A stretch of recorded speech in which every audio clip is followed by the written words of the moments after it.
Welcome back to talknorth.com. Our special for our listeners this week, go to bitesquad.com or the Bite Squad app, enter WILD 2018. WILD 2018, all caps, WILD 2018. You'll get 10% off your Bite Squad order this weekend only, Friday through Sunday.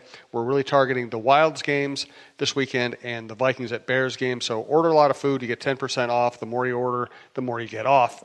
Thanks to bitesquad.com, and thanks to our listeners for helping us out with this one.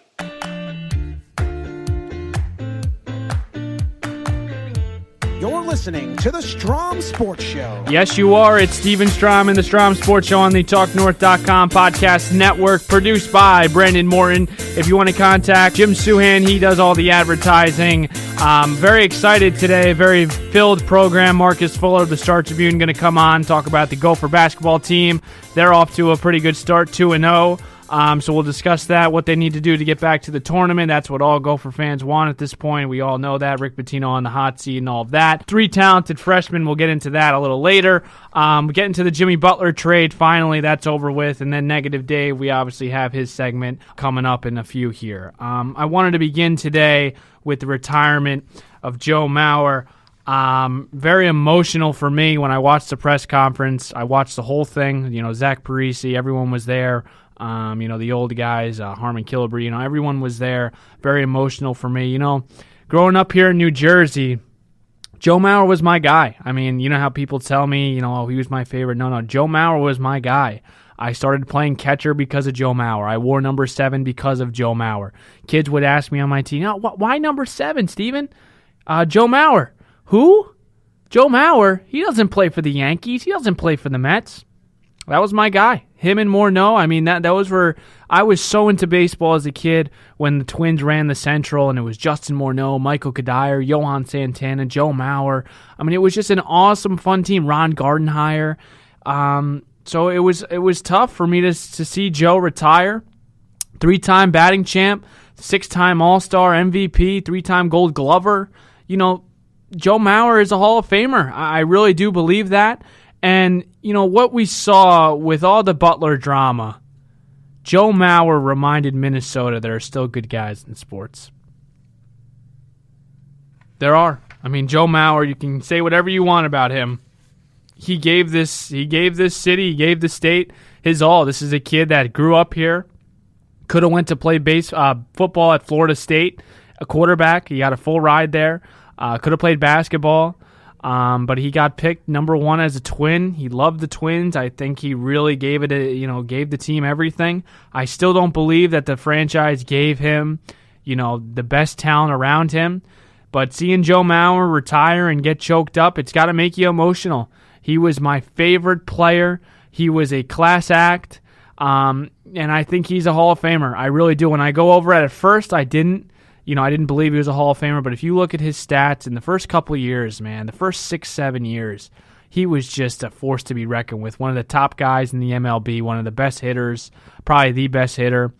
That MVP in 2009 was 28 home runs, 330 batting. I mean, he was just an unbelievable year. Him and Morneau back-to-back won MVPs. But it's, the saying, the whole saying, you don't realize how much you love someone or miss someone until they're gone. I think that's going to happen here this year. And I do feel kind of guilty. I do, because I was on Joe Mauer these last couple of years. He doesn't hit. He doesn't get a big hit, blah, blah, blah, blah, blah, yada, yada, yada. But I'm going to miss him. I really am going to miss seeing number 7, and I feel like I've taken him for granted. Every time they play the Yankees, me and my dad would go to the Twins Yankee game, and I'd wear my Mauer jersey, and just some of my favorite plays actually came at Yankee Stadium. This is getting into real detail.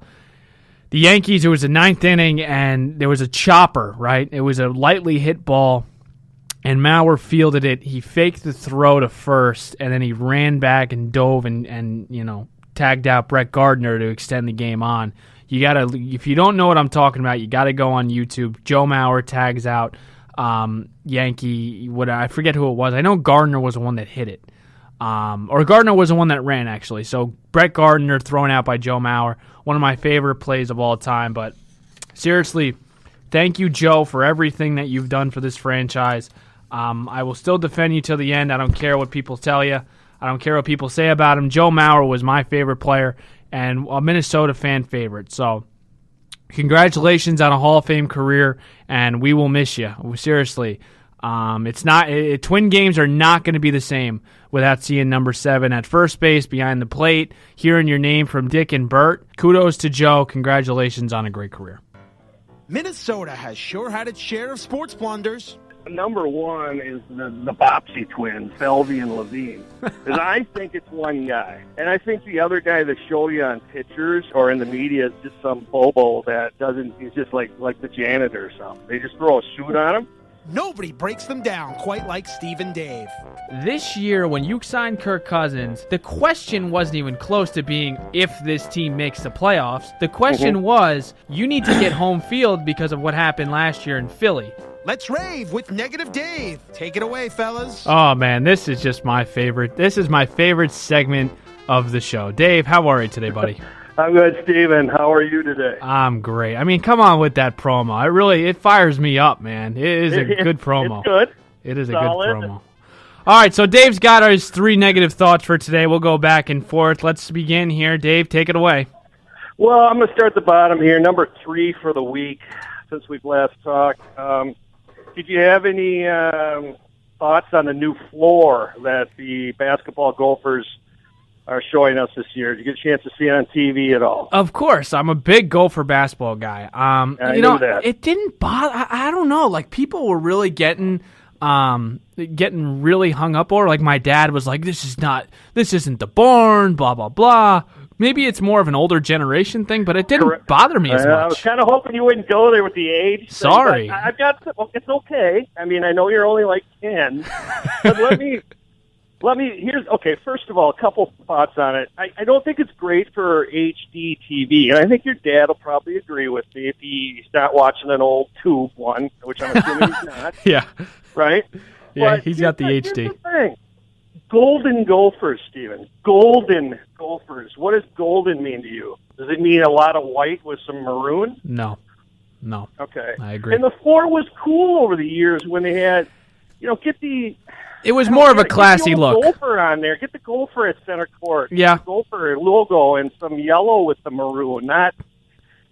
Yeah. I think it's lost its tradition a little. I'm not going to lie. I think it's let's be honest, a lot of teams are doing it now. They're fixing up their court. It's like the new thing to do. It really is. I mean, I know what you're saying. Like, like the worst one is like Oregon. Oh, right? Oh my goodness. But it had something to do with the state because it's trees and lumber. It's a forestry state. Right? That's fair. Our floor is nothing but here's my question to you. Was it PJ Fleck's idea, or do you think it was Richard's dad's idea? Oh, man, we can't rip PJ I don't know Fleck. Where it's coming from.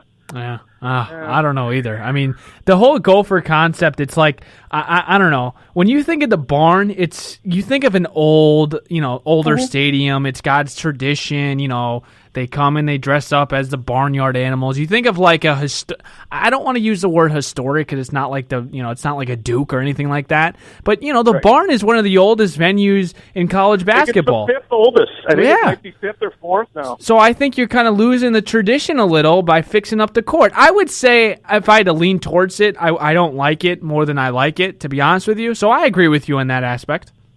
Yeah, it's just the color scheme doesn't fit the Golden Gophers. No, it doesn't. So, it doesn't make sense. No. Let's move on to number 2 because number 1 we got to have some time for. Real quickly, number 2, obviously Jimmy Butler. Finally, finally my God, over.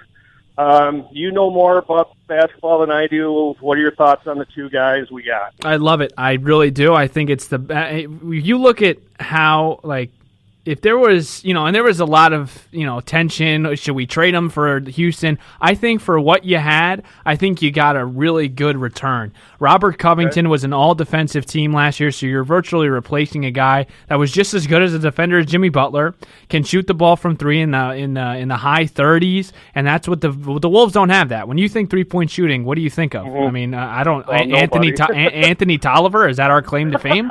So yes, probably Anthony Tolliver. You're right. So I mean, Maybe Tony Campbell. I don't know. Yeah, I think Covington can come on. He's 6'7", really athletic, can guard on the perimeter, can shoot the three. And then Dario Saric is a young European. He was the 12th pick in the NBA draft a few years ago. He won't turn 25 until April. He's a solid ball handler and passer for a 6'10" power forward. He can handle it. He can distribute it when he's asked to, and I think he's a good post scorer, and he also can shoot the three. So I think was the other guy just a toss-in? Jared Bayless? Yeah, Bayless is a back. He's serviceable. He's not. I mean, I don't know. He might push Tyus a little, but I'm not completely sold on Tyus Jones, to be honest with you. But I really do. I think the Wolves swapped last year's best defender at the shooting guard position for last year's RPM leader at small forward. I mean, so it's he's a solid 35.9% 3-point shooter, and I think that he's gonna fit well for the Timberwolves. But just when you looked at, did you see the picture of them like putting up their jerseys? Oh my gosh, they look depressed. They look like they're like going to the D League. Oh my goodness, they look depressed. Well, and the thing about it is they're human, and they know the stories. I don't know how far back they can go, being at their age. But I mean, if they know anything about the history and through the years with McHale and Saunders and all that garbage, I mean, I'd be seeing a doctor right away. I got to be on meds already. I mean, the one guy, your guy, Covington, he was fake smile. The other two look just like depressed. Yeah, no, I agree. That's coming from Philly. Yeah, you go from probably they're going to make the playoffs this year. You go from a playoff team to you don't really know what you're getting. And how about Jimmy Butler in his press conference? I'm a really good person. That was my main thing on the number 2 negative this week is his comments yesterday. Ugh. I'm a great guy. I'm a great teammate. I'm a great lover. Whatever. I mean, it's really, Jimmy, we just stop. Okay, enough. Really? I mean, I'm not buying it. I mean, how can you call yourself a good person when you didn't honor your contract? I know. Boy, he's smooth, man. I mean, I wish I had some of that in the work world because I'm telling you, he is one smooth dude. Oh, he How is can anyone slick. sit and say that in front of hundreds of people, and then everyone's and then it's out on the internet 5 minutes later? I don't know how he does it. He's a con man. He is a con man. I mean, when he went in that, I listened to the whole press conference. He's like he's like soft spoken now. After the Kings game, he's like Thibodeau plays me too much, blah blah. And I get that, he does play him a lot. But then he gets to Philly, he talks like this. He's like, I'm a great person. I can't wait to show the city of Philadelphia. Like he's putting on some act. Like, oh my goodness, save it. What a loser. I mean, he's two-faced, but he really knows how to play the game. I mean, let's give him credit for getting himself out of here. I mean, in a lot of ways, I think it was well played on both sides. I got to give a little credit to Tibbs because as much as I think the guy's a weird dude, I mean, they did probably play it right, holding out as long as they did just to agitate him more, Well, you love that. Yeah, I do. And I think that, it sounds like everyone I've talked to that follows basketball says we did okay in it. I mean, it could have been a lot worse. Right. You expected this to be like fleeced, like we were going to get Latrell Sprewell and, right, those types of guys. I was afraid somebody like Scott Brooks might come out of retirement and come back and be our point guard. I didn't know, but, I mean, let's see what happens. But still, what a joke of an organization. Glenn Taylor is a bozo, by the way. Yeah, you know what? Like any company, it starts at the top, my friend. It does, and, 1,000%. In the work world, someday if you ever get out in the work world, you'll find out. It's always at the top. Dave bringing the experience to the show. Let's move on. All right, here we go. You know it. Look, you cut me off if I get going too quick. Okay, look, I like Joe Mauer. Okay. All right? I'm not like some mean guy or something. He's a good person. I'm sure he's a great husband and a great father and all this stuff. But I had problems with, I think people aren't remembering back to 2003, 2004 when all this started and the injuries and the time. Look, the guy, here's my problem with the guy. He couldn't keep himself healthy early in the years. Okay. I mean, 2004, he tore his ACL 35 games into the year. Okay, and that was on a foul tip in the Metrodome he went back to get. Okay. And I don't know if he slid on a hot dog wrapper or the plastic carpet there, but he tore it. In 2007, he only played 109 games. Okay. And the biggest thing, and then 2011 was the big bilateral weakness, 82 games. I wrote this down because I wanted to make these points. Okay. And in between that, when he played, he automatically